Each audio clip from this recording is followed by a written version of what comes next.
નમસ્કાર દર્શક મિત્રો, ડે સ્પેશિયલ કાર્યક્રમમાં હું પીનલ આપ સૌનું સ્વાગત કરું છું। ડે સ્પેશિયલ કાર્યક્રમમાં આજે વાત કરી રહ્યા છે પ્રાકૃતિક ખેતીને લઈને। આજના સમયમાં ઘણા બધા એવા ખેડૂતો છે કે જેઓ પ્રાકૃતિક ખેતી તરફ વળ્યા છે અને પ્રાકૃતિક ખેતીના મહત્વને સમજાવવાના પ્રયાસો પણ સરકાર તરફથી કરવામાં આવી રહ્યા છે, પરંતુ તેની સાથે હજી પણ ઘણા એવા ખેડૂતો છે કે જે કદાચ પ્રાકૃતિક ખેતીના મહત્વને નથી પણ સમજી રહ્યા। પ્રાકૃતિક ખેતી તરફ પ્રયાણ કરવાથી કે પ્રાકૃતિક ખેતીને વધુ પ્રોત્સાહન આપવાથી દેશને શું ફાયદો થઈ શકે છે અને તેની સાથે જ વાત કરીશું એક એવા વ્યક્તિની સાથે કે જેમણે પ્રાકૃતિક ખેતી પ્રત્યેનો જે પ્રેમ દર્શાવ્યો છે ને જે રીતે પોતાના ફાર્મમાં ખેતી કરીને જે તમામ કૃષિ પેદાશોનું ઉત્પાદન કર્યું છે, પ્રાકૃતિક ખેતીના સિદ્ધાંતો આધારિત મગફળી હોય, ઘઉં હોય, લીંબુ હોય કે પછી હોય બીજી અન્ય કૃષિ પેદાશો તેમણે 2008થી તેની શરૂઆત કરી છે ને અને સાથે તેમના આ પ્રયત્નને જોતા, તેમના આ પ્રયાસને જોતા તેમને ધરતીપુત્ર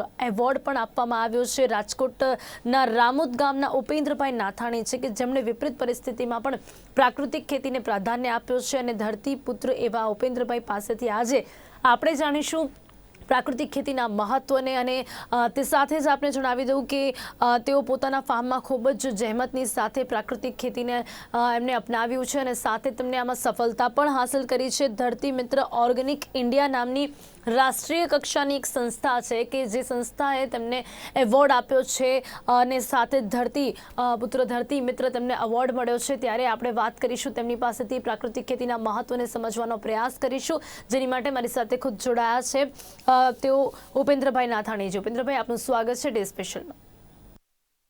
નમસ્કાર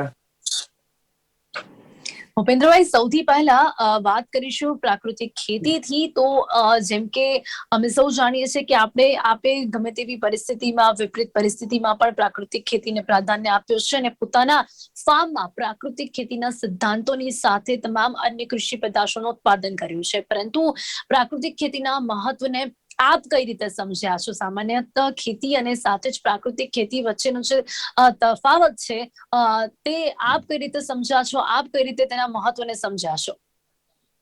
પ્રાકૃતિક ખેતી એટલે કુદરતને આધારિત કેમિકલ મુક્ત ખેતી કે જે અત્યારે ઓર્ગેનિક ખેતી, પ્રાકૃતિક ખેતીમાં કોઈ ડિફરન્સ નથી, પણ કેમિકલ અને પેસ્ટિસાઇડના ઉપયોગ કર્યા વગરની જે ખેતીનો ઉપયોગ કરવામાં, જે ખેતીની અંદર જે આપણે ખેત પેદાશો લઈએ છીએ એ પ્રાકૃતિક ખેતીને આધારિત જે ઉત્પાદન આવે છે એ બધું તંદુરસ્ત છોડનું સારું ઉત્પાદન મેળવીને સારી ગુણવત્તાવાળું યુક્ત ખોરાક અને એ બધું ઉત્પાદન થાય છે। હવે પ્રાકૃતિક ખેતી એટલે એ ટાઈપની કે અંદર જમીનની અંદર જે કુદરતી અળસિયાઓ છે એ અળસિયાઓ કુદરતી ફોર્મની અંદર જે અળસિયા આપણે કેમિકલ પેસ્ટિસાઇડના ઉપયોગો બંધ કરીએ છીએ એટલે અળસિયું કુદરતી રીતે જમીનમાં છે જ।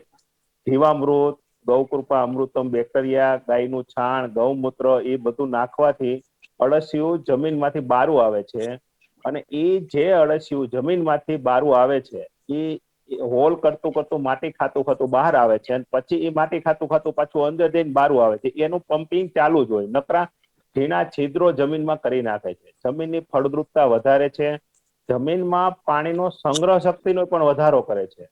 જે પ્રાકૃતિક ખેતી તરફથી જે અનાજ પાકે છે એ મનુષ્યને અને બધા જીવો માટે બહુ ફાયદાકારક છે અને જે અનાજ આપણા ઘરની અંદર બધાને જાય છે, પ્રાકૃતિક ખેતીનું અનાજ, એ ઘરની પબ્લિકમાં તંદુરસ્તી, જે આ કેન્સરના ને એ બધા રોગો આવ્યા છે એ બધા કેમિકલના ખોરાકને હિસાબે જ આવેલા છે।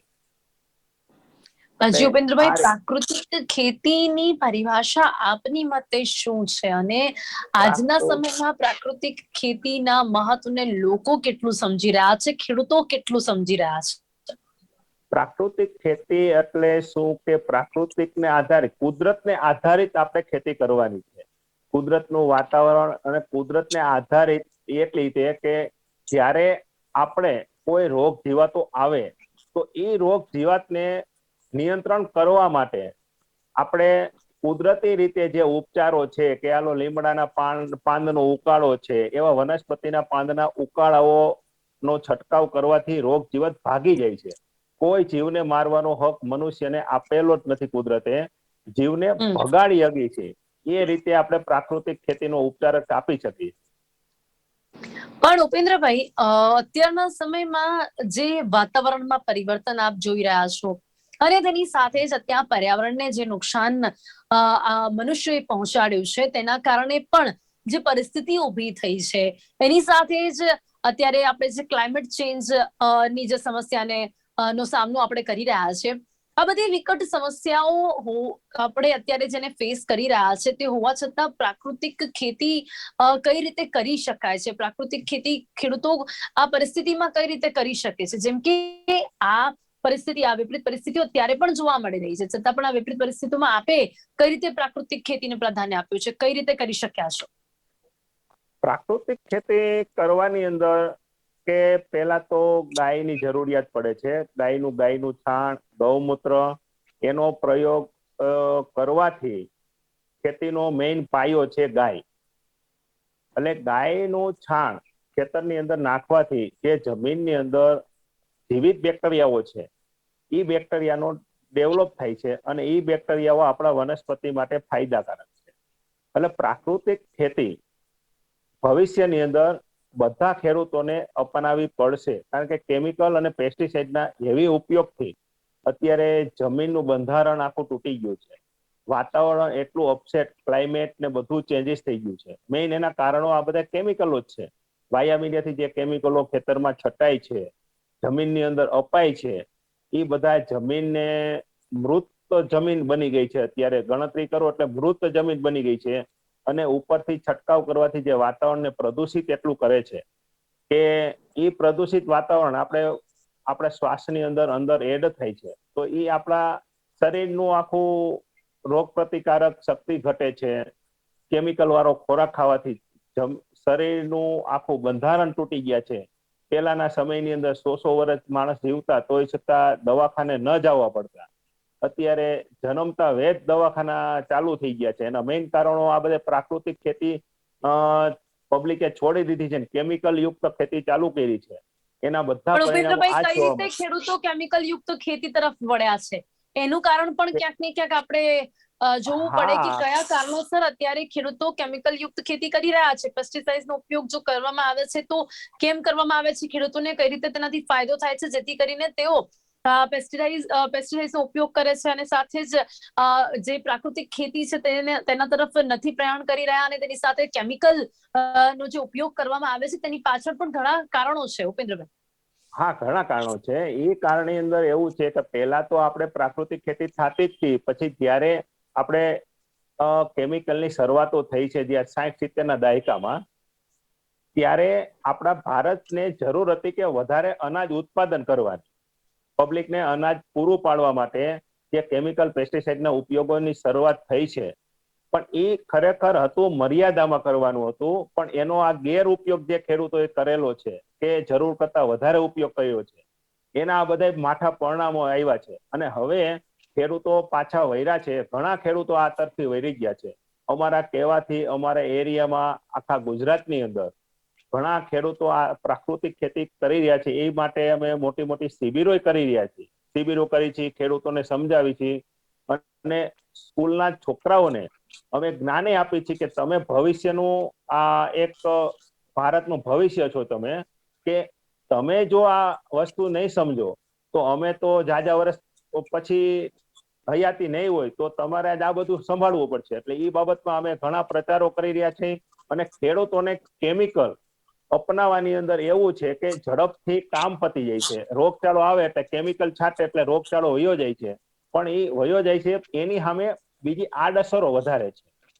એટલે ખેડૂતો ખરેખર હવે સમજ આવી ગઈ છે. ઉપેન્દ્રભાઈ, શું કરવું જોઈએ રોગચાળો આવે તેના કારણે જે ખાસ જે કીટાણુઓ જોવા મળતા હોય હા, તેના કારણે જે ખેતી પેદાશોને નુકસાન પહોંચતું હોય છે તેની માટે શું ઉપાય આપો છો આપ? હવે એના માટે રોગચાળા માટે કે દેશી ઉપચારો ઘણા છે કે આપણે વનસ્પતિના પાંદડામાંથી અર્કો કાઢીને છાંટવા જોઈએ, ગૌમૂત્રના સ્પ્રે કરવા જોઈએ. પછી ગાયોનો છાણનો ઉપયોગ જમીનની અંદર કરવાથી જમીન મજબૂત બને છે. કે જે રીતે પહેલાના સમયમાં રોગ તો પહેલા આવતા જ હતા, ન આવતા એવું નથી, પણ ત્યારે આપણી જમીન એટલી મજબૂત હતી કે રોગચાળા સામે છોડ ટક્કર ઝીલી શકતો હતો. અને બીજા નંબરમાં આપણા દેશી બિયારણો હતા. હવે હાઇબ્રિડ બિયારણો એવા આવી ગયા છે કે એના ઉત્પાદન કેપેસિટી વધારે છે, એની સામે એના ખોરાક વધારે આપવા પડે છે. જમીનની અંદર ખોરાક રૂપે ગણતરી કરો તો કોઈ વસ્તુ અત્યારે છાણિયા ખાતર કે એ બધા લુપ્ત થઈ ગયા છે. ખરેખર તો ખેતી અને પશુપાલન બંને સાથે હોવું જોઈએ, તો આખું બેલેન્સ જમીનનું જળવાઈ રહે છે. એટલે જમીનના છોડ નબળા પડ્યા છે, એટલે રોગચાળા વધી ગયા છે. એની સામે હવે આપણે જે 10 પાણી અર્ક છે, લીમડાના પાંદના ઉકાળાઓ છે, કોઈ બેક્ટેરિયાઓ છે, છાશ છે ગાયની, ખાટી છાશ છે, ગૌમૂત્ર છે, એ બધાના પ્રયોગ કરવાથી આ રોગચાળામાં, રોગ જીવાતમાં બધો કંટ્રોલ જોવા મળ્યો છે અને થાય જ છે કંટ્રોલ રેગ્યુલર. કારણ કે હું 2008 થી આ ટાઈપની ખેતી કરું છું. શરૂઆતની અંદર મારી જમીનનું બંધારણ નબળું હતું, એટલે રિઝલ્ટ ઓછું મળ્યું હતું. ધીમે ધીમે મને રિઝલ્ટ મળી ગયું કે કારણ કે જમીન જ મજબૂત બનાવી દીધી છે. જમીન મજબૂત બનાવી છે ને એટલે એની સામે છોડ જ મજબૂત બની ગયો છે. છોડ મજબૂત બન્યો છે એટલે રોગચાળો સામે ટક્કર નથી ઝીલી શકતો. આપે એટલે દેશી આ ઉપાયોથી જમીનને મજબૂત બનાવવાનું કામ કર્યું છે ઉપેન્દ્ર? હા, કારણ કે ગાયનું છાણ, દેશી ખાતર, જીવામૃત, જે ગૌકૃપા અમૃતમ બેક્ટેરિયા, એના બધા ઉપયોગ કરવાથી જમીનનું આખું બંધારણ ચેન્જીસ થઈ ગયું છે. જી ઉપેન્દ્રભાઈ, હવે આપના ત્યાં જે ખેતી આપ કરી રહ્યા છો તેના વિશે પણ જાણવા માંગીશું કે જેથી આપને જે ખાસ કરીને એવોર્ડ આપવામાં આવ્યો છે, ધરતી મિત્ર માટેનો એવોર્ડ આપને મળ્યો છે, અને ધરતી મિત્ર ઓર્ગેનિક ઇન્ડિયા નામની રાષ્ટ્રીય કક્ષાની સંસ્થા છે કે જેમને આપના કામથી પ્રસન્ન થઈને આપને આ એવોર્ડ આપ્યો છે. તો આપના ત્યાં જે આપના ફાર્મમાં આપ ખેતી કરી રહ્યા છો તેની શરૂઆત કઈ રીતે કરવામાં આવી હતી, અને પ્રાકૃતિક ખેતીને વિપરીત પરિસ્થિતિઓમાં પણ કઈ રીતે આપ કરી શક્યા છો? પ્રાકૃતિક ખેતી પ્રત્યે જે અપાર નિષ્ઠા આપની જોવા મળી રહી છે એ કઈ રીતે જોઈ શકાય છે? કેટલા સમયથી કઈ રીતે આપે શરૂઆત કરી છે, અને અત્યારે પણ કઈ કઈ કૃષિ પદાર્થો છે તેનું ઉત્પાદન આપ કરી રહ્યા છો? પ્રાકૃતિક ખેતીનો ઓમ તો વિચાર મને 20 વર્ષ પહેલા આવેલો હતો, જ્યારે અમે કેમિકલના ઉપયોગ કરતા હતા. અમારા જ ખેતરની અંદર અમે ખુદ કેમિકલના ઉપયોગ પહેલા કરતા હતા. પછી કેમિકલની આડઅસરો અમને અમારા શરીર અને અમારી જમીનમાં જોવા મળી. ત્યારથી અમે નિર્ણય કરી લીધો કે આ જમીન કેમિકલથી આપણે કાયમી માટે કેમિકલો જમીનની અંદર. જે કેવા પ્રકારની અસર આપને જોવા મળી? હા, હું એ જ કહેવા માંગુ છું બેન કે જે કેમિકલની અસર જમીનની કઠણતા, પણ જમીન ટાઈટ થઈ ગઈ હતી કે ઉનાળે આપણે ખેતી કામ કરવા માટે જે ટ્રેક્ટરનો ઉપયોગ કરીએ છીએ એ ટ્રેક્ટર એ બહુ હાર્ડ ખેડ કરવી પડતી હતી, ત્યારે એ ખેતી થતી હતી. અને જ્યારે ચોમાસાનો પહેલો વરસાદ પડતો હતો ત્યારે એ વરસાદ જ્યારે પડે 1 થી 2 ઇંચ વરસાદ પડે ત્યાં સીધું ખેતર બારું પાણી નીકળી જતું, એટલે જમીનની અંદર સ્ટોરેજ નહોતું થતું. ત્રીજા નંબરમાં જમીનની અંદર આપણે પાકને જે પિયત આપવા પડતા હતા એનાથી ડબલ પિયત આપતા હતા. જે અત્યારે મારા ખેતરની અંદર ઘઉં ઉભેલા છે, ઘઉંનું વાવેતર છે, બધું છે વાવેતર, હળદર, મરચા બધું વાવેતર છે. હવે જે ઘઉંને હું અત્યારે 5 પિયતની અંદર ઘઉં પકવી દઉં છું અને સારું અને ગુણવત્તાભરું ઉત્પાદન લઉં છું, બરોબર છે. હવે એ ઉત્પાદન મારે કેમિકલની જ્યારે હું ખેતી કરતો હતો ત્યારે હું 10 પિયત આપવું પડતા હતા. એટલે પાણીની બચત થઈ છે. ત્રીજા નંબરમાં પાણીની બચત ને ત્રીજા ઇલેક્ટ્રિસિટીની બચત થાય છે આમાંથી. અત્યારે મારી જમીન એટલી ભરભરી થઈ ગઈ છે કે 4 થી 5 ઇંચ વરસાદ પડે તો ખેતર બારું પાણી નથી નીકળતું, એટલી જમીન ભરભરી થઈ છે. એટલે પાણીનો સ્ટોરેજ થઈ ગયો છે જમીનમાં. એટલે આ ટાઈપની ખેતી કરવાથી પાણીની બચત થાય છે, અળસિયાનું પ્રમાણ વધે છે. અત્યારે મારા ખેતરની અંદર ખેતરના ઘણા જીવ જંતુઓ બારોબાર જોવા મળે છે. અળસિયા છે, ડેટકા છે, ચકલા છે, મોર છે, તે બધી કરોળિયાઓ છે, એ બધું આપણા ખેતરમાં જોવા મળે. જ્યારે કેમિકલથી હું ખેતી કરતો હતો ત્યારે અળસિયા, ડેટકાનો કોઈ જોવા મળતા નહોતા. એટલે આ બધું પરિસ્થિતિ કેમિકલ અને કેમિકલ વગરની એની અંદર ઘણો ડિફરન્સ જોવા મળે. તે પછી આપણું જે એ તો ઉત્પાદન છે. ઉપેન્દ્રભાઈ, છતાં પણ હજી જે ખેડૂતો છે એમને રોગચાળો હોય કે પછી ક્યાંક જીવજંતુની સમસ્યા હોય ત્યારે હજી પણ શા માટે ખેડૂતો આ કીટનાશક દવાઓનો ઉપયોગ કરતા જોવા મળતા હોય છે? જો આપને જે અનુભવ થયો છે એ કદાચ ખેડૂતોને પણ થયો હશે, તો શું એ માટેની જાગૃતતાનો અભાવ જોવા મળતો હોય છે કે કેમ? જાગૃતતાનો અભાવ તો પૂરેપૂરો જોવા મળે છે. કારણ કે અત્યારે ખેડૂતોને રોગ આવે એટલે તાત્કાલિક રિઝલ્ટ લેવા માટે કેમિકલના જ ઉપયોગ કરવા પડે છે. પણ આપણે રોગ આવ્યા પહેલા આ બધા ઉપયોગ કરીએ, જૈવિક ઉપયોગો, તો રોગ ખેતરમાં ઘરતો જ નથી ને. જૈવિક ઉપયોગ કરવાથી જે તમારો રોગ જીવાત આવવાની છે એની પહેલા જ તમે ઉપયોગ કરી લ્યો તો રોગ જીવાત કંટ્રોલ ઓટોમેટિક નેચરલ રીતે કંટ્રોલ થઈ જાય છે. કે આલો જે જીવાત છે, રોગચાળો છે કે મચ્છી ઈયળું છે, એ ગણતરી કરો એટલે દર આપણી પૂનમ અને અમાસ એની જે 15 દિવસની સાયકલ હોય એ સાયકલ આપણે પૂનમ અને અમાસ પહેલા જે આપણે 10 પર્ણી અર્ક છે એનો છંટકાવ કરીએ છીએ તો એની સાયકલ જ જન્મતા વેત જ આખી તૂટી જાય છે. એટલે કંટ્રોલ એવી રીતે ઘણો જોવા મળે છે. તે પછી આપણે જે ફેરોમેન ટ્રેપ છે એની અંદર નર ફૂદાનું આકર્ષણ થઈ જાય છે તો એનો કંટ્રોલ ઘણા ટકા જોવા મળે છે. પછી લીંબોડીનું તેલ છે કે લીંબોડીનું તેલ છાંટવાથી ખેતરમાં આખી લીંબોડીની જે સુગંધ છે એ સુગંધ અમુક જીવાતને ગમતી નથી એટલે ખેતર બારા એ જીવાતની સુગંધને હિસાબે ખેતર બારા નીકળી જાય છે. એટલે પછી એની સામે રક્ષણ અને ભક્ષણ જીવાત બંને કુદરતે બેલેન્સમાં આપેલી જ છે. તે ભક્ષણ એટલે ઈ કંટ્રોલ નેચરલ રીતે થઈ જાય છે.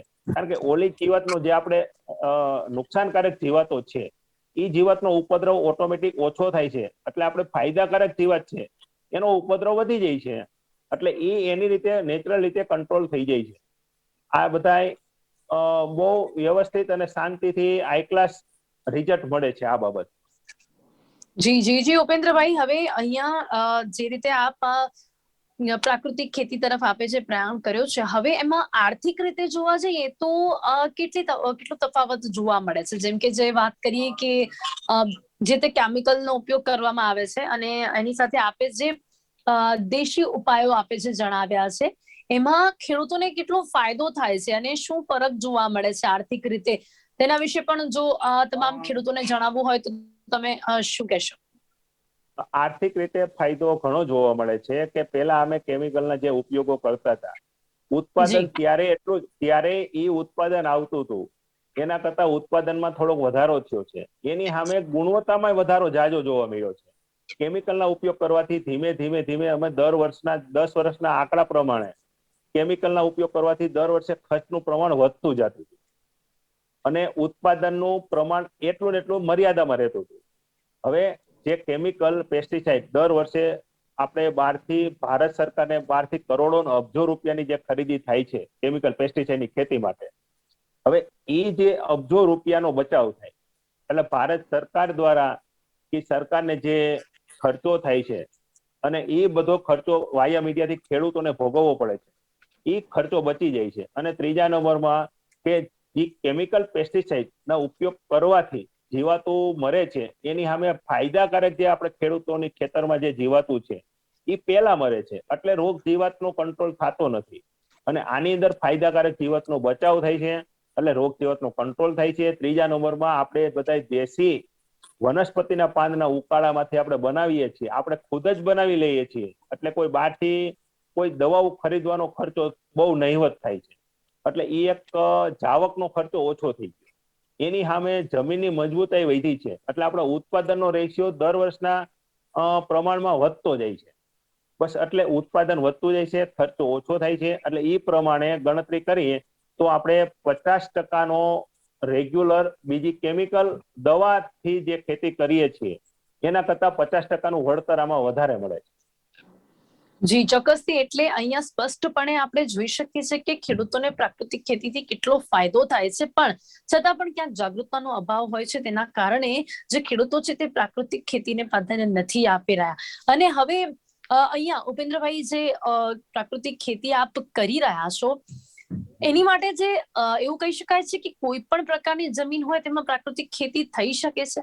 અને એની સાથે અત્યારે જે મેં આપને પહેલા પણ વાત કરી કે વિપરીત પરિસ્થિતિઓમાં જે વાતાવરણમાં પરિવર્તન આપણને જોવા મળી રહ્યો છે, ઠંડી હોય તો ઠંડી નથી પડતી, વરસાદની ઋતુ હોય ત્યારે વરસાદનો અભાવ જોવા મળતો હોય છે, જે તે ઋતુ હોય તેમાં ઋતુચક્ર ખોરવાયેલો જોવા મળે છે. હવે આવી વિકટ પરિસ્થિતિમાં જ્યારે ઋતુચક્ર ખોરવાયેલો હોય ત્યારે પ્રાકૃતિક ખેતી સંભવ છે તમામ પ્રકારની જમીનોમાં? ઉપેન્દ્રભાઈ.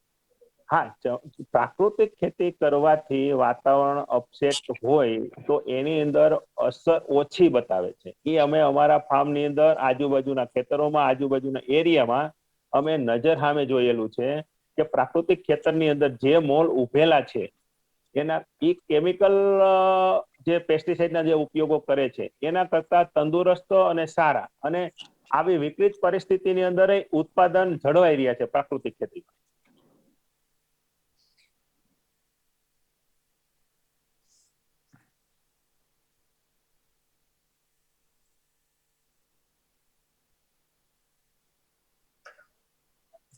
તો અહીંયા ભૂપેન્દ્રભાઈ, આપણે જે વાત કરી રહ્યા છે ખાસ કરીને અત્યારે જે પ્રાકૃતિક ખેતીમાંથી જે કાચી ઘાણીના સિંગ તેલનું મૂલ્યવર્ધન કરીને આપ તેનું વેચાણ પણ કરો છો અને તે ઉપરાંત હળદર અને મરચામાંથી પણ મૂલ્યવર્ધન દ્વારા હળદર મરચા પાવડરનું પણ ગ્રેડિંગ કરો છો, પેકેજિંગ કરીને તેનું બ્રાન્ડિંગ કરીને આગવી વેચાણ વ્યવસ્થા પણ ધરાવો છો. તો આ ક્યાંક એનાથી પણ આપને ફાયદો થાય છે એવું કહી શકાય છે. હું ખેડૂતના દીકરા વતી ખેડૂતના બધા ખેડૂતોને ભલામણ એ કરું છું કે ખેતરનું જે ઉત્પાદન થાય એનું તમે ગ્રેડિંગ કરીને પેકિંગ કરીને અને સારી ગુણવત્તા વાળું વસ્તુ પેકિંગ કરીને અને સારા ગ્રાહકને સીધા આપો. એમાં તમારી આવકનો વધારો થશે, ગ્રાહકને ફાયદો થશે અને ગ્રાહક અને ખેડૂત વચારાની જે કડી બંધાય છે એ કડીનો ફાયદો ડાયરેક્ટ ખેડૂતોને બનશે. પણ અહીંયા ઉપેન્દ્રભાઈ એ પ્રકારની કડી તો જોવા નથી મળતી. અહીંયા કેટલાય વચેટિયા હોય છે, ત્યાર પછી ખેડૂત પાસેથી ગ્રાહક સુધી જે કૃષિ પેદાશો છે તે પહોંચતી હોય છે. આપણા ત્યાં આપણે પણ જોઈએ છે કે ખેડૂતો અને ગ્રાહકો વચ્ચે સીધું કોઈ કનેક્શન જોવા નથી મળતું. હા, પણ એના માટે જ છે વાત કે ખેડૂતોને ખરેખર ગ્રાહક સુધીની કડી બાંધવી જોશે. ગ્રાહક ક્યારે જોઈન્ટ થશે કે ખેતરની અંદર સારું ઉત્પાદન થશે તો સારું ઉત્પાદન લેવા માટે 50 કિલોમીટર દોડીને આવવાનો છે ને લેવા માટે. વસ્તુ સારી ગોતવા માટે જો અત્યારે બધાને ખાવાનું તો જોઈએ જ છે, ઘર હોય ત્યાં બધી વસ્તુ ખાવા માટે અને જે ખાવાની વસ્તુ જોઈએ છે એ બધી ખેત પેદાશમાંથી નથી ખાવાની છે. ખેડૂત સારી ઉત્પાદન કરશે એટલે સારો વર્ગ ખાવા વાળો છે જેને મળતો નથી. ખેડૂતો સારી ઉત્પાદન કરે અને જેને વર્ગ સારું ખાવા વાળું વસ્તુ મળતી નથી એ બંને વચ્ચે કેડી જોડવાની છે. એ ખેડૂત ખુદને જ કરવાની છે અને એની અંદર જ તો જ મૂલ્યવર્ધન થઈને અને આવકનો વધારો થશે ખેડૂતોને. અને હવે જે ટૂંકી જમીનો છે, નાની નાના કટકા થતા જાય છે જમીનોના ખેતી લાયકમાં, બરોબર છે. હવે ખેતી લાયકની અંદર થોડી જમીનની અંદર જે મૂલ્યવર્ધન કરીને વેચે છે તો જ એનું ગુજારણ ચાલશે. એટલે મૂલ્યવર્ધન કરવાનું અને એના માટે કુદરત સારું ઉત્પાદન લેવા અને સારી ગુણવત્તાયુક્ત ઉત્પાદન લેવા માટે પ્રાકૃતિક ખેતી મહત્વનો ભાગ ભજવે છે. ઉપેન્દ્રભાઈ, અન્ય ખેડૂતો પણ પ્રાકૃતિક ખેતી તરફ વળે, તેને પ્રાધાન્ય આપે, તેનું મહત્વ સમજે, તેની માટે શું કહેશો? ખાસ કરીને પ્રાકૃતિક ખેતીની જે પેદાશો છે તેનો વધુ ઉપયોગ કરવામાં આવે, તેની માટે ખેડૂતોને શું કહેવા માંગશો? જાગૃતતા લાવવા માટે નો જે પ્રયાસ હાથ ધરવામાં આવી રહ્યો છે તેની માટે આપ શું કહેશો? એની અંદર ખેડૂતોને મારા વતી એટલું કહેવાનું થાય છે કે કેમિકલના ઉપયોગો જે બેફામ કરી રહ્યા છે, આપણી યુનિવર્સિટીઓ ખેડૂતોના મંદિરો છે, એ યુનિવર્સિટીના ભલામણના હેતુથી વિરુદ્ધ દિશામાં હાલી અને ઘણા ખેડૂતો જરૂર કરતા વધારે જે ઉપયોગ કરી રહ્યા છે એના બધા પરિણામો બધી જીવસૃષ્ટિને ભોગવવા પડ્યા છે, બરોબર છે. હવે એ જીવસૃષ્ટિને ભોગવવા માટે અત્યારે એના પ્રાકૃતિક ખેતી બધા ખેડૂતો કરશે અને કરવાના જ છે. એ ફરજિયાત આવશે, નકર આ રોગચાળામાં ભેરાય અને ઘણાના ઘરની અંદર જટિલ રોગ પેદા થઈ અને ઘણાના ઘરને હેરાનગતિ અને પરિવારને જાજી હેરાનગતિઓ આપણે નજર સામે અત્યારે જોવા મળી છે. નાના નાના ગામડાઓની અંદર જે ખેડૂતોના દીકરાઓ છે એના ઘરની અંદર જો કેન્સરો આવી ગયા હોય તો પછી એનાથી તો વિશેષ શું હવે આપણે જોયા જેવું છે ભવિષ્ય. એટલે હવે ભવિષ્યની અંદર ખેડૂતો પ્રાકૃતિક ખેતી કરવાની જોઈન્ટ થઈ ગયા છે. એના માટે અમે અમારા ફાર્મ ઉપરથી ઘણાને માહિતી આપીએ છીએ, મિટિંગો રાખીએ છીએ. 2019 ની અંદર અમારા ફાર્મમાં જી ઉપેન્દ્રભાઈ, હવે સમય અહીંયા સમાપ્ત થઈ રહ્યો છે અને ખાસ કરીને આપ પ્રાકૃતિક ખેતી જે કરી રહ્યા છો ને તેની સાથે જ આપને જે એવોર્ડ પણ મળ્યો છે તેની માટે આપને ખૂબ ખૂબ કહીએ છીએ કે કોંગ્રેચ્યુલેશન્સ પણ છે અને તેની સાથે જ આપ આવી જ રીતે પ્રાકૃતિક ખેતી કરતા રહો, તમામ બીજા અન્ય ખેડૂતોને પણ આના વિશે જાગૃત કરતા રહો તેવી પણ આશા રાખીએ છીએ. ઉપેન્દ્રભાઈ, મારી સાથે જોડાવા બદલ આપનો ખૂબ ખૂબ ધન્યવાદ. Thank you so much. Okay okay, નમસ્કાર. તો દર્શક મિત્રો, આજે ડે સ્પેશિયલ કાર્યક્રમમાં આપણે વાત કરી છે ઉપેન્દ્રભાઈ નાથાણી સાથે કે જેમને ધરતી મિત્ર એવોર્ડ મળ્યો છે. તેમણે તેમના ફાર્મ હાઉસમાં કઈ રીતે પ્રાકૃતિક ખેતીને પ્રાધાન્ય આપ્યું છે, કેવા પ્રકારની કોઈ પણ પ્રકારની વિપરીત પરિસ્થિતિ હોય ત્યારે પણ દેશી ઉપાયો થકી ખેતી કરીને પ્રાકૃતિક ખેતી તેઓ કરી રહ્યા છે અને મબલક કૃષિ પેદાશોનું ઉત્પાદન કરી રહ્યા છે. સાથે જ અન્ય ખેડૂતોને પણ પ્રાકૃતિક ખેતી તરફ પ્રયાણ કરવા માટે અહીંયા ખાસ તેઓ પણ પોતે અપીલ કરી રહ્યા છે. તો રાષ્ટ્રની સુખાકારી માટે પ્રાકૃતિક ખેતી કઈ રીતે મહત્વની છે તે વિશે આપને સમજાવવાનો પ્રયાસ કર્યો છે. તો અત્યારે ડે સ્પેશિયલ કાર્યક્રમમાં બસ આટલું જ. ફરીથી મળીશું એક નવા વિષય સાથે. ત્યાં સુધી રજા આપશો. નમસ્કાર.